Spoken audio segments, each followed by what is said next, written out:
Good morning. I'm Reverend Kathy. Welcome to Unity North Spiritual Center here in Coon Rapids, Minnesota. We are an inclusive community.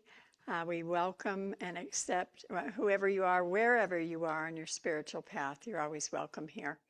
And we're glad you're with us today. We're also part of a greater worldwide unity movement, publishers of the Daily Word magazine, and we've been holding 136 years of prayer vigil through Silent Unity, the prayer ministry of the Unity movement. So prayer is the heart and soul of unity.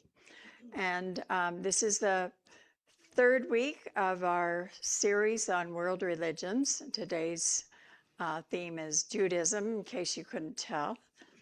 And our prayer chaplain today, available after service, is Wendy. She's walking in.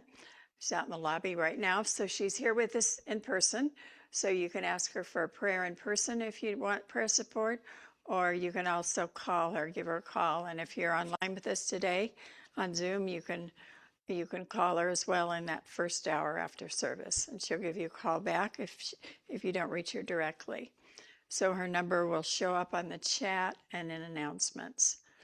And we do have a healing practitioner too, and Bill will talk about that during announcements as well. So let's see. Our production team today is Tracy and Martha. Our worship assistant is Bill Roloff. And our musicians today are Sarah Raker and Nancy Elvig. So give them a big hand. Great to have you back. And let's begin by saying our vision and mission statements together. Our vision first. Centered in prayer, we create for all a world of love, harmony, and abundance. And our mission is celebrating spirit, exploring truths, awakening hearts, inspiring dreams, serving community. And our values at the bottom are our core foundational beliefs here at Unity North.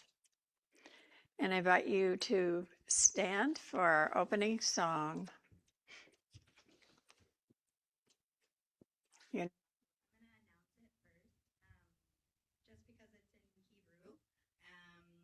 You with pronunciation.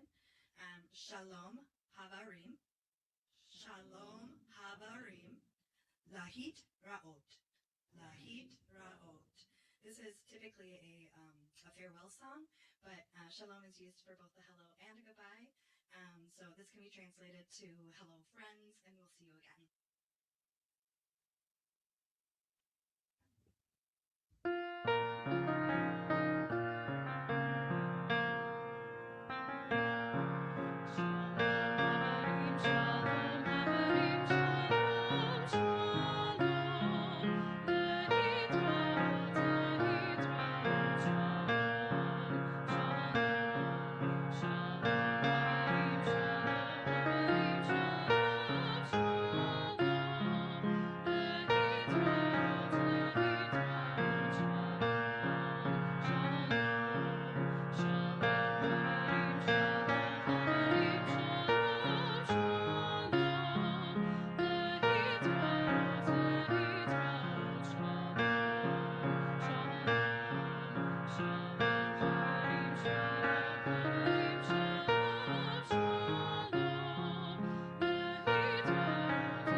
Yeah, excellent. Thank you, Nancy, Sarah.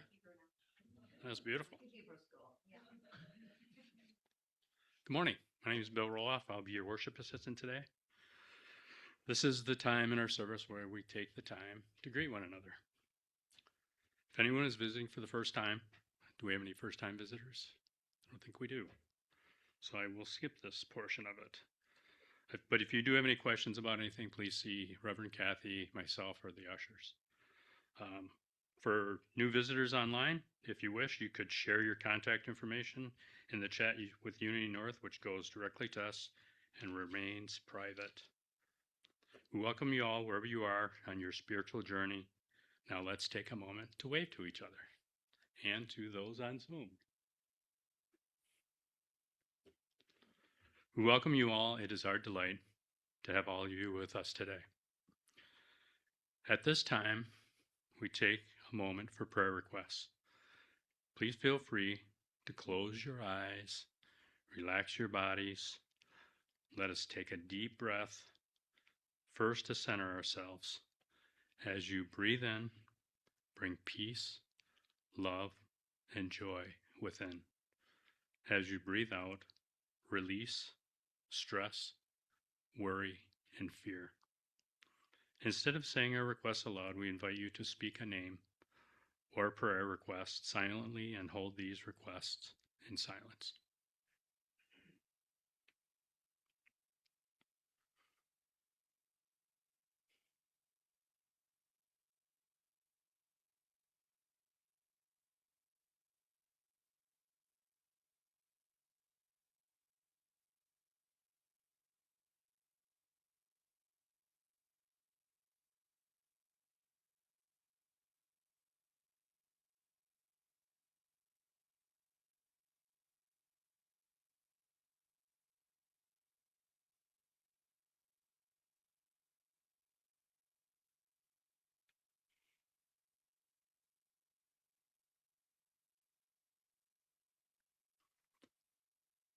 We give thanks in advance for answered prayers, and we say, thank you, God, and so it is.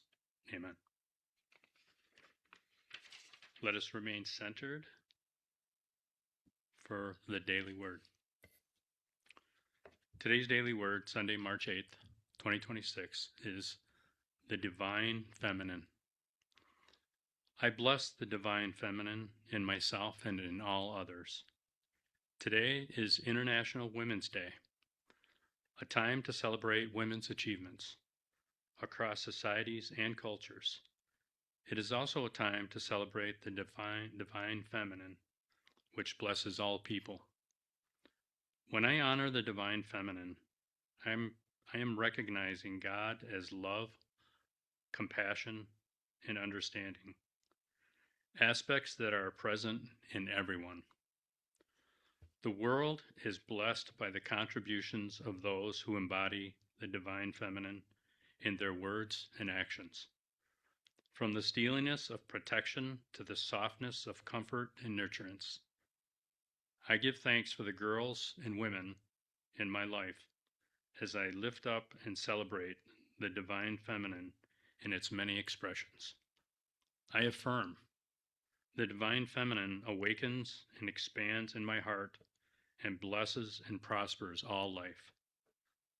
Proverbs 31, give her a share in the fruit of her hands, and let her works praise her in the city gates. Sunday, March 8th, the word of the day, divine feminine. And now Nancy and Sarah will prepare us for meditation. This is just one word, Adonai. And we'll do this 8 times through. You will catch on. Please join.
The Shema is one of the most important recitations the Jewish people speak morning and night.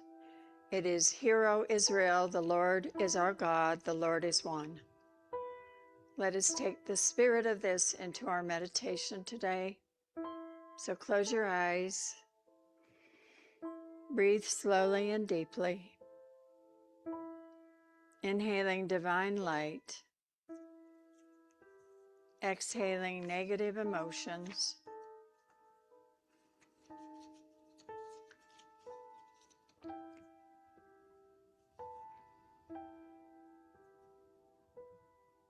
And hear with your mind, hear with your soul.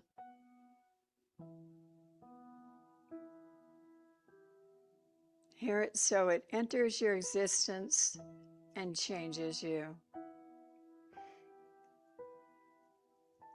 Experience these words: the eternal, the source of all life, the infinite wellspring of light is all-powerful, all-encompassing, and in complete control of all.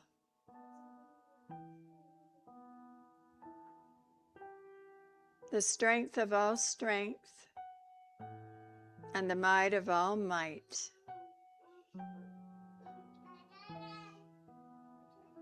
The eternal infinite light is one.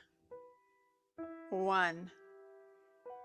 A perfect singularity that is all, contains all, with nothing else in independent existence. The only true existence, the cause, the method and effect, all in one.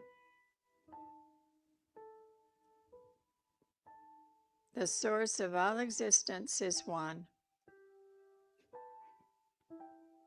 Take a deep breath. Meditate on your mind. Let it fill your entire frame of existence. Allow your mind to become everything you are. Your mind is a part of your soul, a spiritual existence directly connected to the infinite source. The more you let this external light into the mind, the more you become one with the one that unites all. Allow your mind to flow into and become one with its source. Connect to it, welcome it in, recognize it as the source of your life. When you declare the Creator is one, you also declare it to be one with you, your mind, your life, and your world. You declare this unity to be what causes everything to exist, that controls all and unifies all.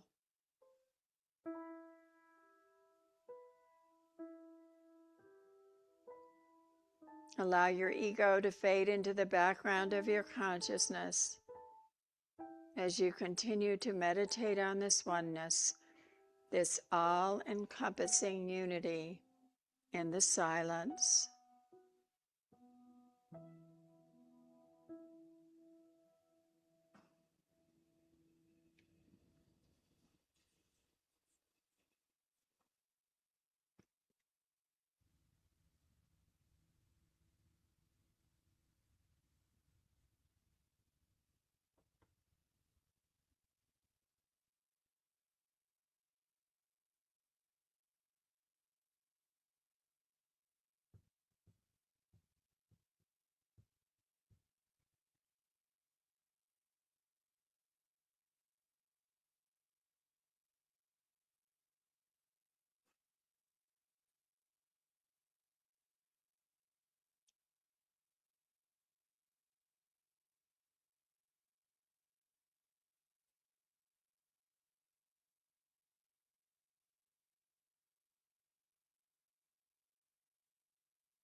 Align your mind with the eternal mind.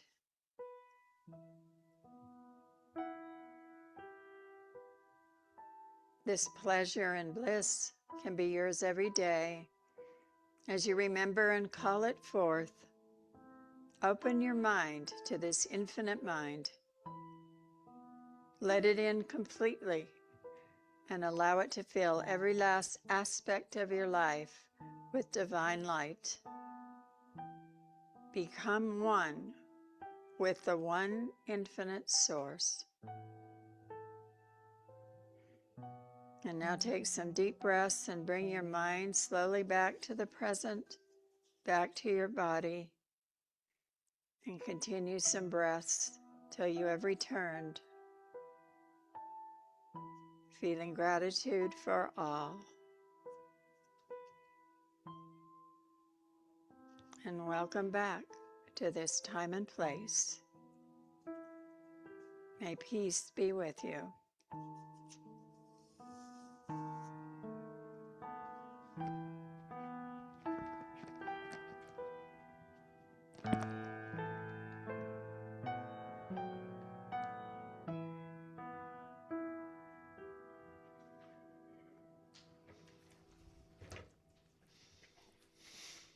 This next song is it's a prayer, and it's Oseh Shalom, and it really encapsulates the Jewish longing for peace, and that God is the source of that peace. So enjoy.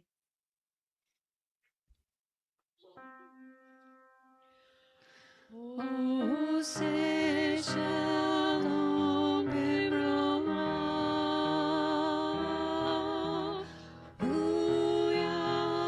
Shalom Aleinu, Ako Israel,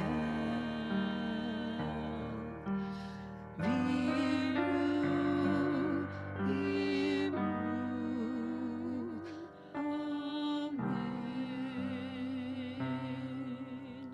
Yaseh Shalom, Yaseh Shalom, Shalom Aleinu v'Kol Yisrael.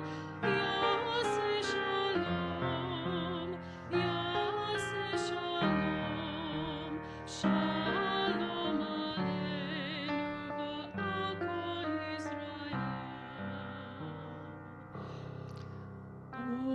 Oseh Shalom Bimroma, Yaseh Shalom Aleinu, v'Ako Yisrael.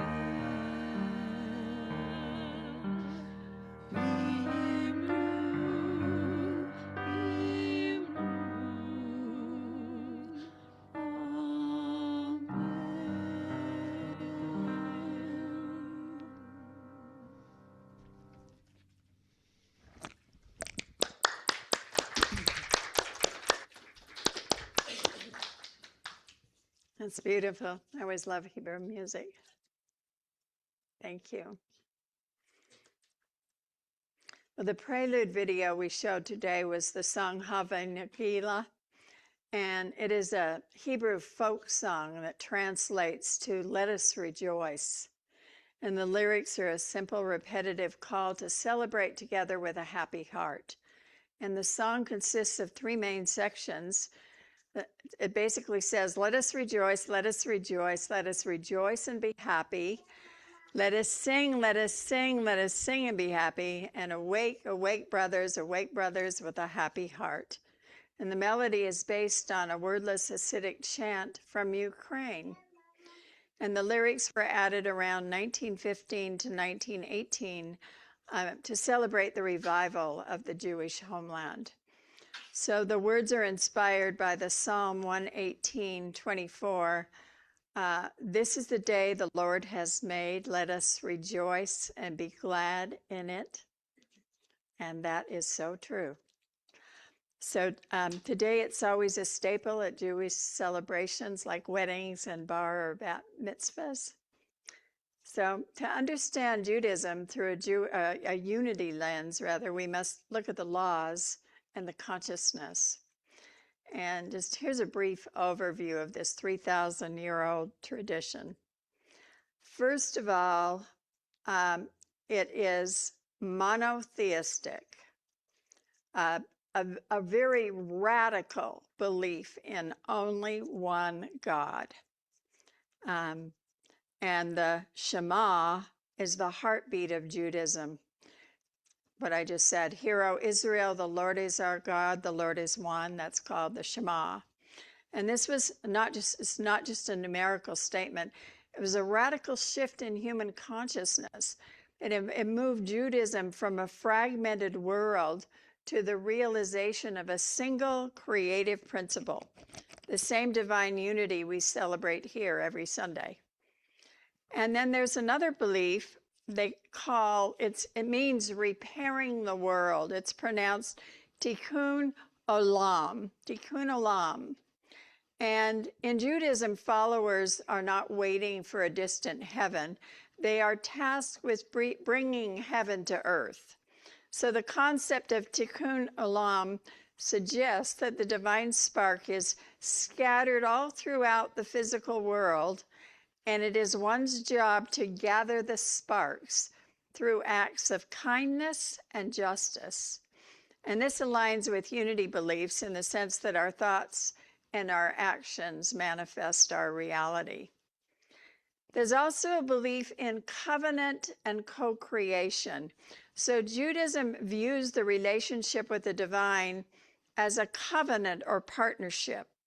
God did not finish creation, but God started it and invited his people to come and be co-creators. So Jewish people believe we are the hands and feet of the divine in this physical expression. And there are three world religions that trace the lineage to the patriarch Abraham. And those three are Judaism, Christianity, and Islam. So God made a covenant with Abraham, as described in the book of Genesis, to establish a chosen people, a great nation, from Abraham's descendants. And in return, Abraham and his followers would offer God total obedience. So the Hebrew people take that very literally. They took it literally, and they still do. They see themselves as a chosen people, and they offer God their total obedience. So the Torah is the 5 books of Moses, and it's actually the 5 books. It's the first books of the Old Testament, of our Old Testament. So it begins both the Hebrew and the Christian Bibles. The Torah is thought of as living wisdom, and while often translated as law, Torah more accurately means instruction or way. And the stories of the Torah tell of Abraham and then of his descendants, much like our Bible does, when Moses brings the Hebrew people out of their captivity in Egypt, and then it tells of their wandering in the wilderness.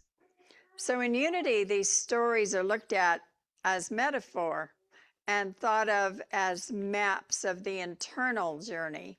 We are all constantly moving from the Egypt of limited thinking toward the promised land of expanded spiritual awareness.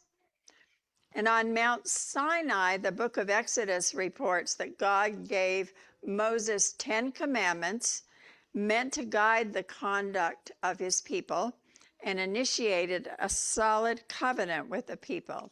So the 10 commandments, also called the Decalogue, now serve as a moral compass for the entire Judaic-Christian tradition. In fact, these 10 rules also served as a profound influence on the Islamic faith, which regards Moses' delivery of the 10 commandments as divine revelation. So many of you know the 10 commandments from a Christian background, although maybe you've forgotten a few, you think? But they have been revised and updated through the years.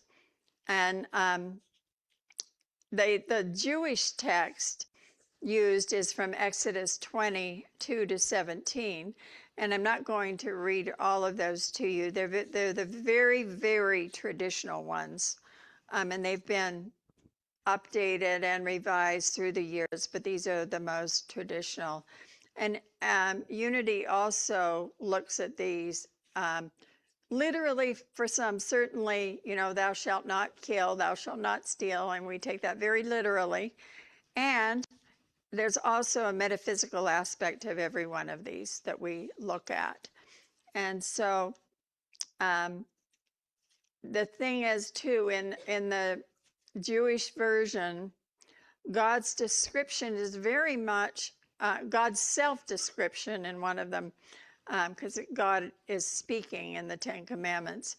But it's very much what we would call an Old Testament God, very much a stern God with an eye for an eye consciousness. If you do this for me, I will do this for you. Or if you do this, I will do this back. So it's a punishing God that we read in the Ten Commandments. And so we prefer to take it more metaphorically. And then, like, for example, thou shalt not take the name of the Lord thy God in vain. We don't take that literal, but we think of it as a misuse of our I am. I am sick, I am broke, I am poor, I am miserable, instead of affirming I am healthy, I am prosperous, I am joyful, etc. So, and then remembering the Sabbath day and keeping it holy is another one, for example. And for Jews, their Sabbath is from Friday evening to Saturday evening, and they keep that time sacred. And for Christians, it's Sunday, a day of rest. Well, Sunday has expanded into a lot more than that. But in Unity, we would agree that we all need a Sabbath day for our self-care. And on it goes. So the Ten Commandments, though, did bring tremendous order to the Hebrew people. And they established a stable kingdom. A period of political continuity and self-determination under the kings Saul and David and Solomon followed. And it sometimes surprises current or former Christians that these are familiar characters, not realizing that these first 5 books are shared in Christianity and Judaism. But division of the kingdom and domination by Assyrian and Babylonian forces in the 6th and 8th centuries BCE led eventually to a dispersion of the Hebrews beyond the borders of their former nation. So when the Hebrews finally returned to their homeland, Israel was a political power no more. A period of Roman domination led to a dispersal known as the exile of large numbers of Hebrews beyond the borders of their former nation and the destruction of their sacred temple in Jerusalem. And a new temple was built in Jerusalem, but under Roman rule. And believers suffered the destruction of this sacred edifice in 70 CE and the eventual neutralization of all organized Jewish opposition. So despite the dissolution of their country as a political entity, the faith of the Israelites as a chosen people and their commitment to the idea of a single true God endured. And that faith supported and reinvigorated a set of core traditions and observances that have remained in place from what was called the diaspora, which meant the scattering that followed the scattering into Babylonian captivity to the current time.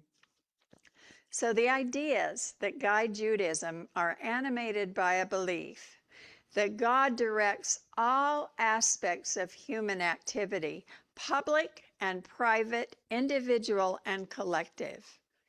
A religion understood as a limited set of beliefs or as a separate entity from a kingdom or a tribe was not the point for them. At issue instead was unswerving devotion to the will of God in any and every aspect of one's life. This devotion to a single, all-powerful deity may well have been what enabled the Hebrews to extend their faith even after the loss of a political structure. So with the Jewish tradition, the revelation of the law, the first 5 books of the Hebrew Bible, the Torah, was reinforced by the revelation of the prophets. According to Scripture, certain people were chosen by God to remind the people of the Creator's love for them and of the necessity of their obedience to the law, and those were the prophets. It was believed they were supposed to keep the people on track.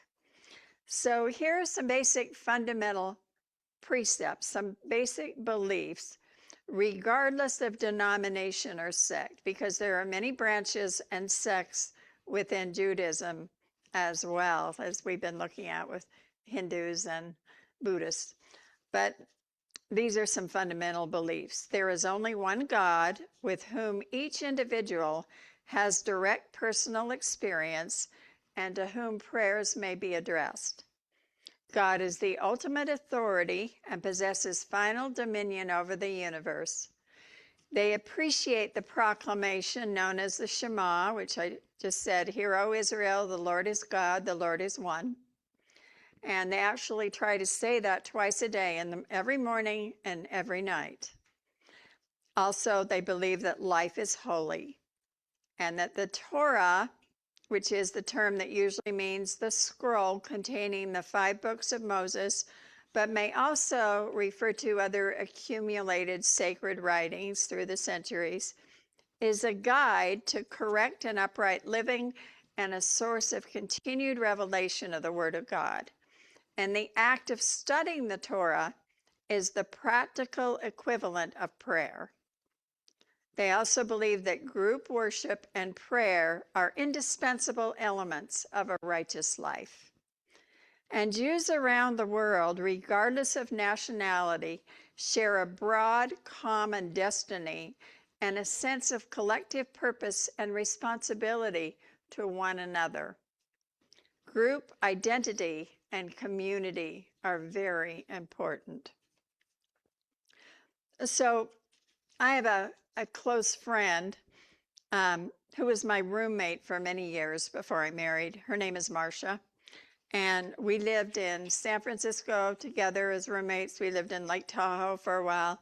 And then we moved back to Salt Lake City, where we were both raised. And we lived there for a while. We traveled through Mexico together in our 20s. But she is Jewish, and her grandmother used to honor the holidays and cook these giant feasts. And I would occasionally be invited to them. They were quite amazing. But her parents, Marcia's parents, were not religious. So as a result, she was not either, only just a bit because of her grandmother. And she was more spiritual than religious. And she had a big problem with her mother, and which I came to understand can be typical in Jewish families. It's actually stereotypical. And so I mean no offense to anybody. There, you could almost even relate the Jewish mother to mothers everywhere in some fashion or another. But there are jokes about the manipulative or overly possessive Jewish mother. And they laugh at themselves about it, I will say. But here are a few examples. 3 Jewish mothers are arguing over which of their sons love them most. And the first mother says, "My son sends me flowers every single week." Second mother says, "Well, that's nothing. My son calls me every single day." And the third mother says, "Please, my son is in therapy 5 days a week, and the whole time he talks only about me."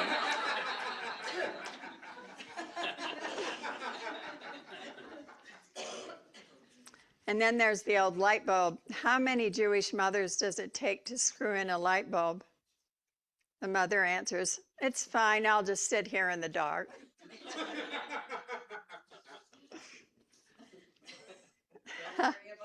Yeah, don't worry about me. Here's one more. A woman is pushing a double stroller when a passerby stops her.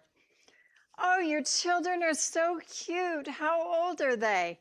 The mother answers, "The lawyer is 3 and the doctor is 1.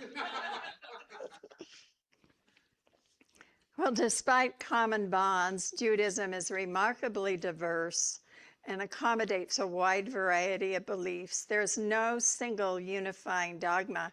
It can get confusing with the wide variety of beliefs and worship.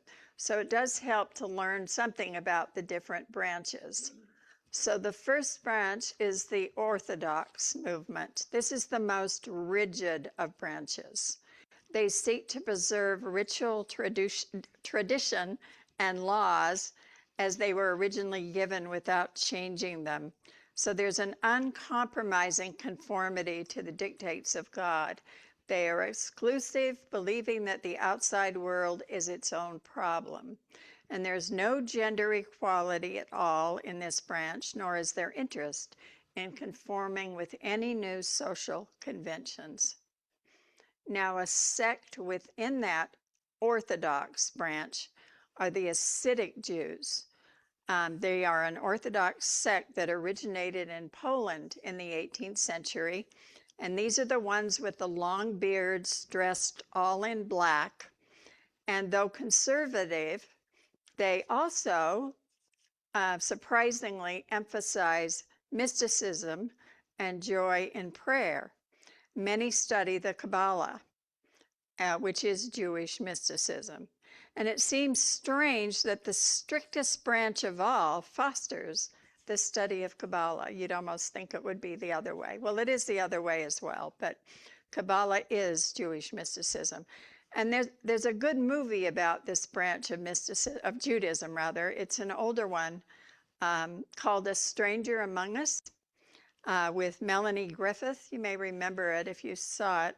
I forgot to look up the year, but she plays a police officer who has to go undercover to live within a Hasidic community. And that community, their income comes from a jewelry business owned by some of them, and some diamonds have been stolen and a murder has been committed. So it's a murder mystery, and this police officer, they have to make a rare exception and let her come and live with them undercover so she can discover who the criminal is. And but it's very interesting. It brings in Kabbalah and other things, and it's worth seeing and gives some insight into that other culture. So then, besides the Orthodox movement, there's the conservative movement.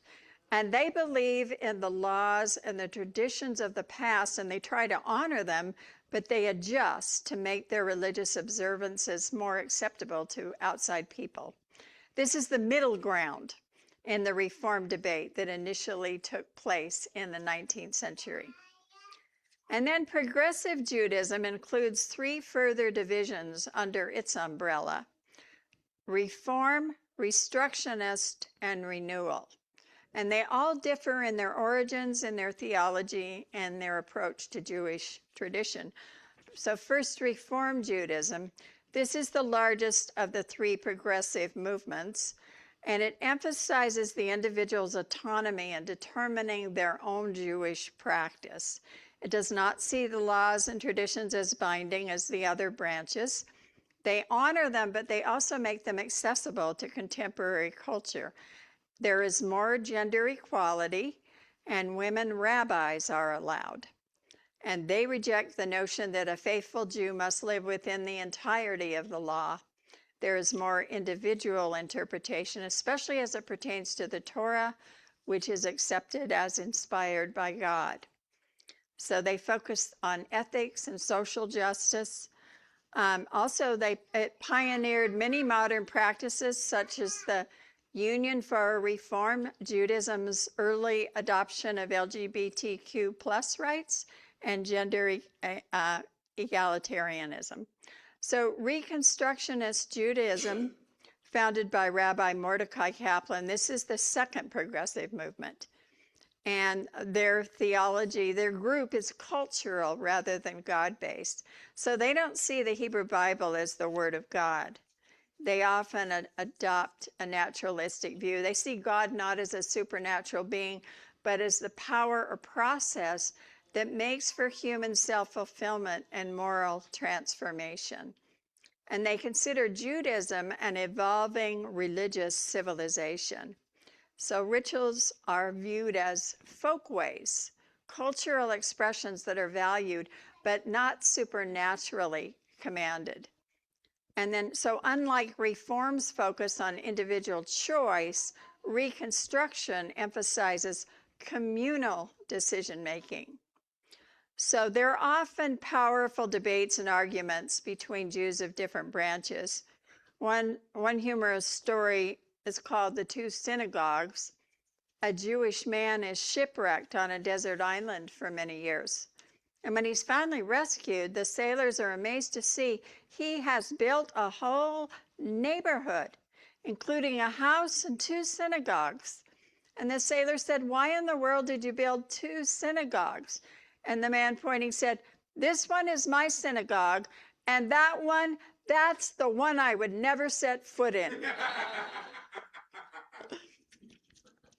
So Jewish renewal is a third progressive movement, often described as a phenomenon rather than a formal denomination, blending Hasidic spirituality with modern progressive values.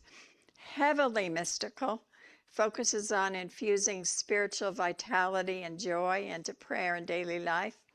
And they seek to go beyond traditional law to incorporate ecological and ethical criteria into practice. In other words, more activists in this one, Jewish renewal.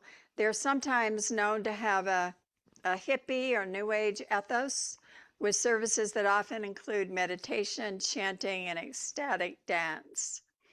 So when I first got interested in doing the World Religion series, I was back at a church in Santa Cruz. And I decided to go meet some of the people heading up these communities in the greater Santa Cruz community, because I don't know if you know this, Santa Cruz is said to be the most liberal town in all of California.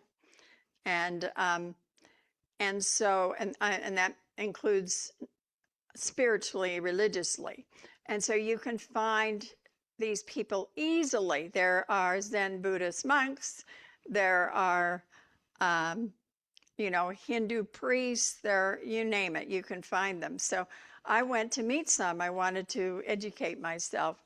So I didn't have to go search for the Hindu, because I had a Hindu man from India in my congregation. His name was Ganesh, named after the elephant god Ganesha, who was the remover of obstacles. And he was the sweetest man in the world. And he got so excited when I started to talk about Hinduism. And he went home and he got all these things off of his altar, and he brought them and he put them all over the stage. And he got so enthusiastic talking about them. And he would come to me to work his dreams. And he would always dream of cobras, which I found fascinating because I do a lot of dream work for people. And the whole time I've done dream work for people in this country, there's been a lot of snakes, but never cobras. So it made me realize what a cultural symbol that is, to dream, that you have these cultural symbols in dreams. But anyway, then when I went to see the Buddhist, I had heard there was a Zen dojo in town. And it turns out the man who brought Zen to this country was named Suzuki Roshi, and he brought it to San Francisco first. Well, the woman I met was a direct protege of his. Her name is Catherine. I can't remember her last name now. But she had this Zen dojo, and the dojo is like a school. And she was extremely strict. Zen is very strict. And it was kind of intimidating to talk to her. She was so strict. But when she came and spoke to the church, which she did, she was just, she came alive, and people just really loved her. but that was fun. And then, but the one that was so interesting to me was the Jewish one, Judaism, because that former church of mine, they had a social hall that was so huge that it had room for a full-blown labyrinth in it. And we had a cloth labyrinth that we had purchased from Grace Cathedral in San Francisco, and we put it up 4 times a year at the beginning of the seasons, and people could walk it. And then we had to fold it up, and it was quite a process. But that hall was so big that we rented it out, and on Saturdays we had a Jewish group who met there for many years and rented it. And they were not the most strict. Orthodox. What would be the next strict? Conservative, right. So they were conservative. And you would almost think it would have been a more liberal group renting from Unity, but it wasn't. It was a conservative group.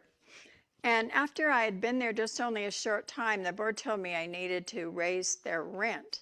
And we sent them a letter telling them their rent was going to go up. And I got a phone call from one of the men saying he wanted to come and talk to me about this. So I made the appointment, and instead of one coming in, 10 of them came in. 10 men, all in black, came in and sat down in front of me. And, one stereotype is Jewish people are great at business and they love money. And that's one reason why. They're good at it. They're good with money. And this experience with these conservative men revealed some truth in that to me, because they very skillfully wove circles around me until I gave them the exact deal they wanted. It was pretty amazing. But also in that group, there was a professor of Jewish history at UC Santa Cruz, and she spent several hours just educating me about all of the branches. And she told me to go see this Hasidic Jew in town who was quite famous and well known, and I made an appointment. But when I went to see him, and those are the ones with the long beards and the black, and that's the very rigid sect, but that also studies Kabbalah. And I went to see him, but I had to go at a time when he had somebody there, because he was not allowed to be alone with a woman in the room. And then he could not shake my hand because he cannot touch a woman. And he had to sit halfway across the room as well, which was really fascinating. But at the same time, he was very kind, and he told me all about their beliefs. And then I asked him about Kabbalah, and he said, well, that they are not allowed to study it until they reach 40 years of age, because they are not ready until they are 40. So I found that very fascinating too. I had been studying it for quite a while, but it had been, certainly not under the auspices of the Jewish faith. But anyway, I just found all of that fascinating. There were also 2 really important events. The rise of Zionism was one, a philosophy that made its first appearance in the 19th century. And it embraced without apology the goal of the reestablishment of the State of Israel. This goal was realized a few years after the conclusion of World War II. And the second important event was the Holocaust. Hitler's virulently anti-Semitic Nazi German state pursued and perpetuated across Europe a brutal policy of systematic murder. And after the defeat of the Germans, Jews around the world vowed never to forget or never to permit a repetition of the horrors of the concentration camps. And we'll pray that they stick to that. I will list some of the holidays in class on Wednesday. Holidays are important. And when you leave today, there's a handout that you can pick up, and it also lists those. But no, they consider life to be the ultimate religious ceremony. Judaism celebrates specific guideposts by which the community is to perpetuate itself. And the overarching religious belief of Judaism is that all of life should be seen as a ritual in honor of the Creator. And as I said, Kabbalah is the heart of Jewish mysticism. And over 1,500 years ago, it was transmitted through teachers meeting with small groups of students. And mysticism focuses on our personal experiences of God. And Kabbalah stresses ideas many would be surprised about, such as meditation, reincarnation, angels, praying alone in nature, God realization. God is transcendent and immanent. Everything is connected. God affects us and we affect God. And living the commandments helps to perpetuate creation. And then finally, the Messiah comes from within. So these beliefs, one wouldn't think are part of that religion, but they are in the more mystical sense. And they also have a map they use called a tree of life with 10 energy centers called Sephiro and 32 life paths. One can find out where in the universe one is on this mystical tree. So I'll tell you more about that in class as well, a bit of enticement. So like Hinduism and Buddhism that we've spoken of so far, Judaism also has these different branches and sects. And all we can do really, because it can get so confusing, how do you know who believes what? But we can gain a bit of understanding, I think, from the core of each religion and allow it to teach us about the amazing diversity of our world's beliefs. So far at the core of each is love and faith and peace. Thank you. God bless you. I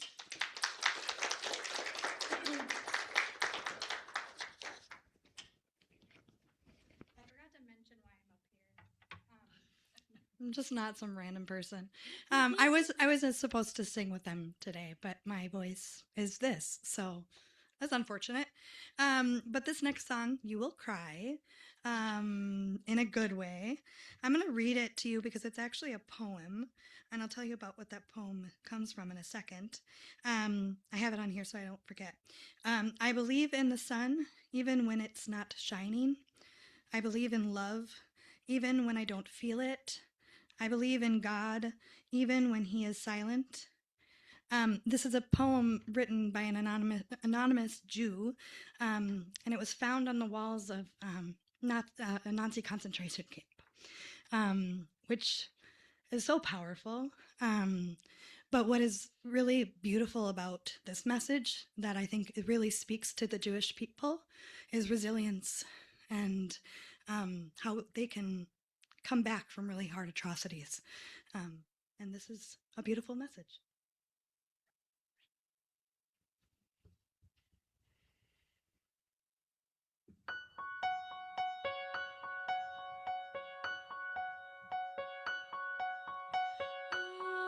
I believe in the sun.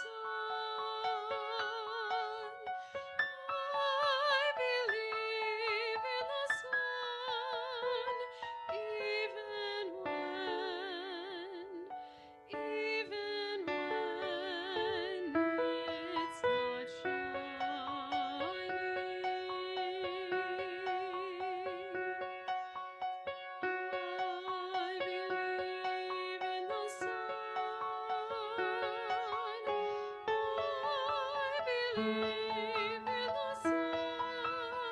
believe in the sun, even when it's not shining.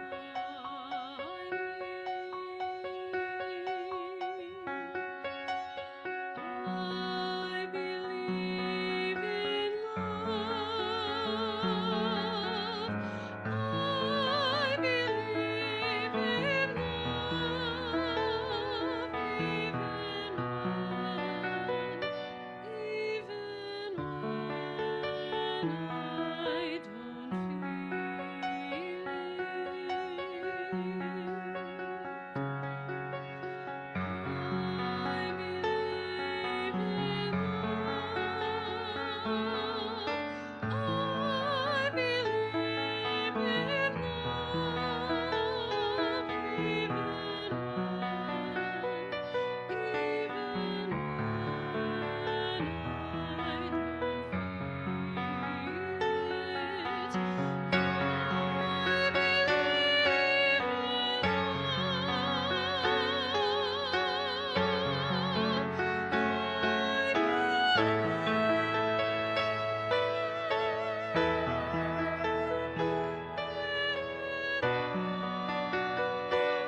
Two beautifully gifted women truly honoring the divine feminine through culturally diverse music and song.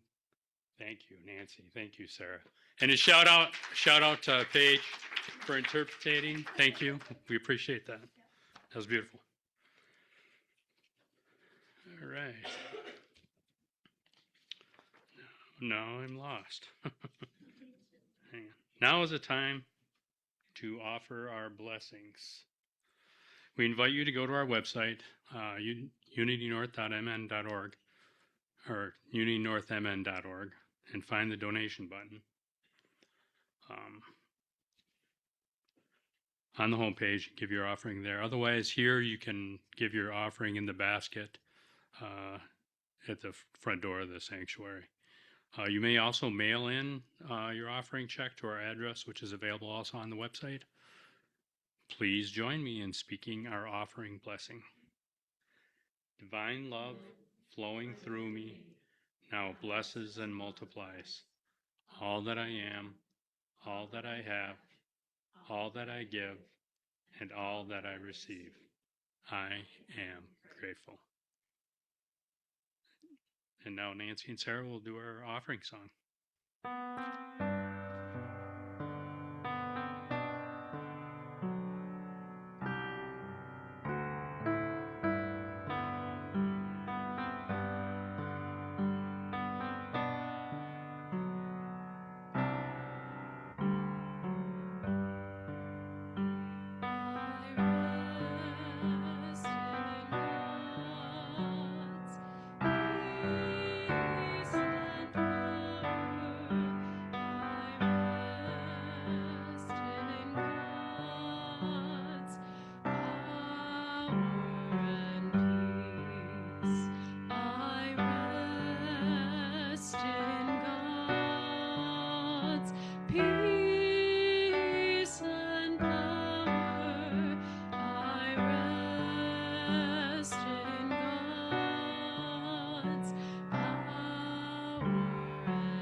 Today's announcements.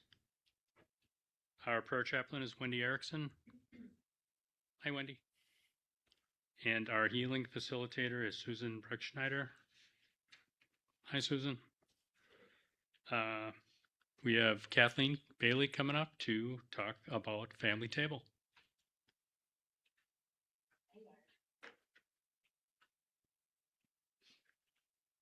Good morning, everyone. I'm not only going to talk about Family Table, but I'm going to talk about Family Promise. But first, Family Table, March 26th, fourth Thursday. I have to ask, did anybody notice anything new today?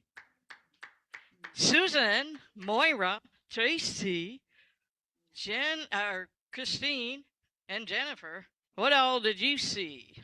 Let's see if it happens to be the same thing. Would it happen to be a beautiful new sign? Yeah. Everybody take a look around the building when you leave the building today and check out our fantastic, gorgeous new sign that announces Family Table. And I don't no longer have to go outside in the dead of winter and replace boards that are so warped it takes a hammer to put it back on and tell you what day we're serving Family Table. Yay for me. Okay, so Thursday, March 6th, is our next Family Table meal. We are serving boiled dinner, kielbasa, potatoes, cabbage, carrots, in a great broth along with some sides. And of course, we never fail to provide a dessert. Sign up in the narthex if you wish to help. If you can't be in person, you could also help by donating money or like buying some groceries. So see me after service if you are so inclined to do something like that. Next is Family Promise. We are getting really, really excited in the office there at Family Promise. In less than a month, congregations will be able to see the inside of a building that we have been dreaming of for over 15 years.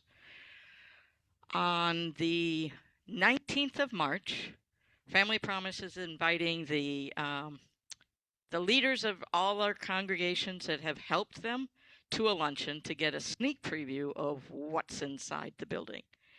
And then on April 14th, all of us are welcome to join an open house with Family Promise and actually see the insides of the building. I have a sign up for that on April 14th, Tuesday, 6 p.m. Sign up is on the Family Promise table. Please sign up so they can get an accurate count of how many to expect. And thank you all for supporting Family Table and Family Promise.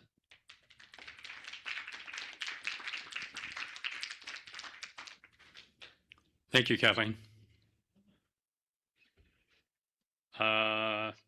Party program fundraiser coming up. Who's excited? Yeah, all right. I have a really great idea. Awesome. Sorry. Cool. So I think everybody, I guess the question might go out to, does anyone have any questions about what the party program fundraiser is about? If you do, I can go into great detail of it. Otherwise, I'm just going to give a quick outline here.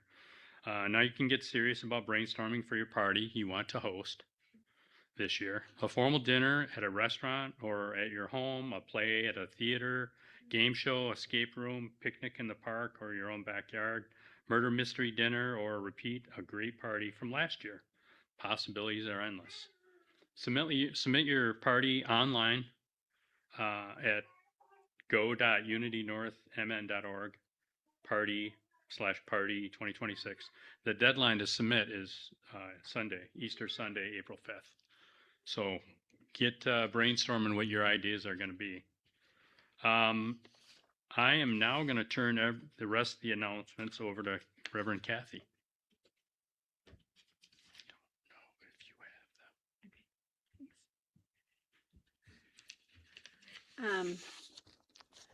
Okay, so my class continues on Wednesday nights, follow up to each of these weeks.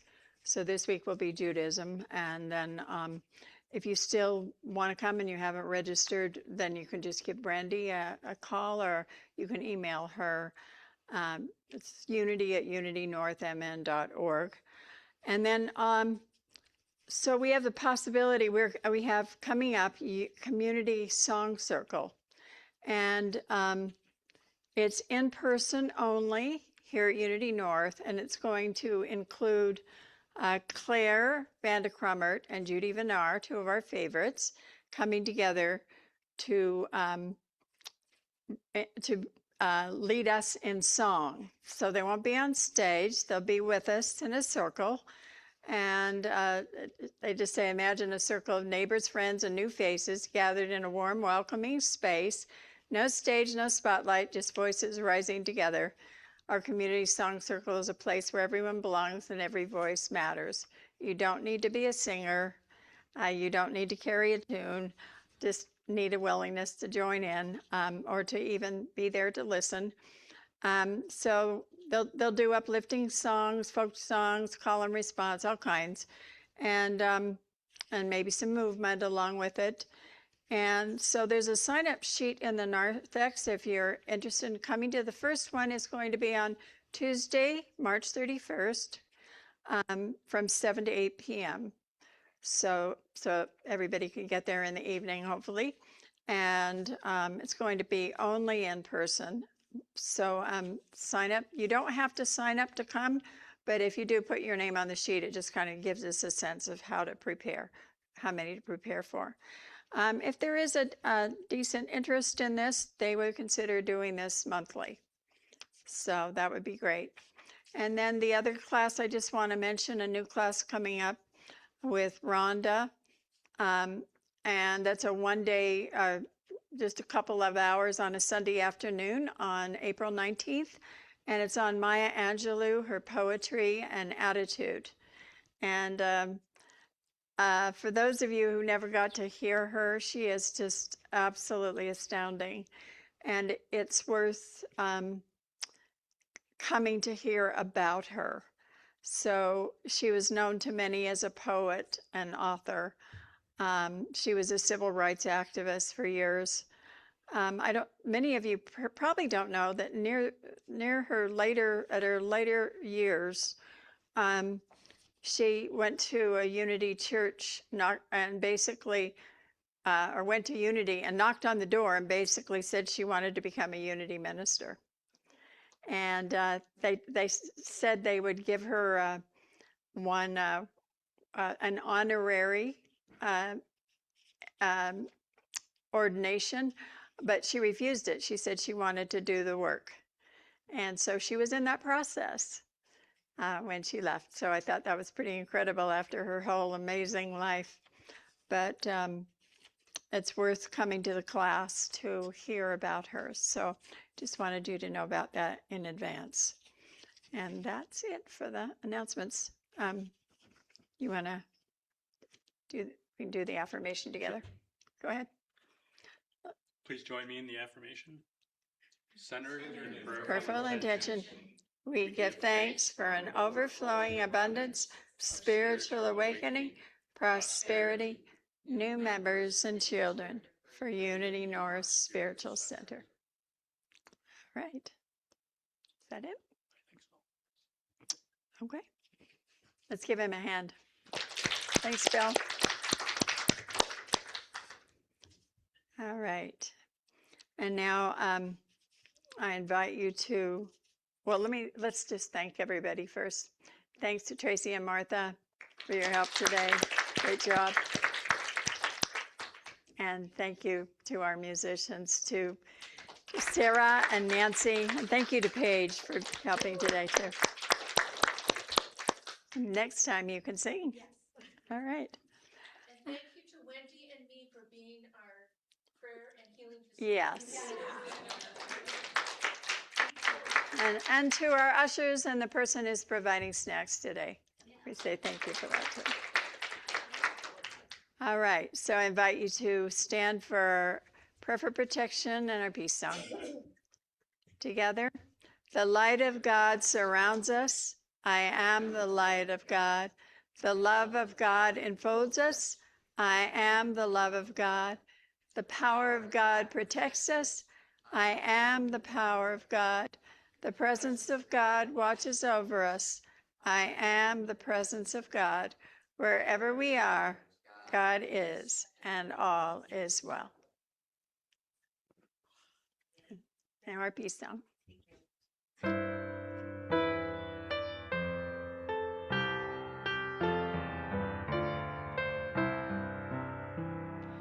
Let there be peace on earth, and let it begin with me. Let there be peace on earth, the peace that was meant to be, with God as a creator.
right. Let's see if anyone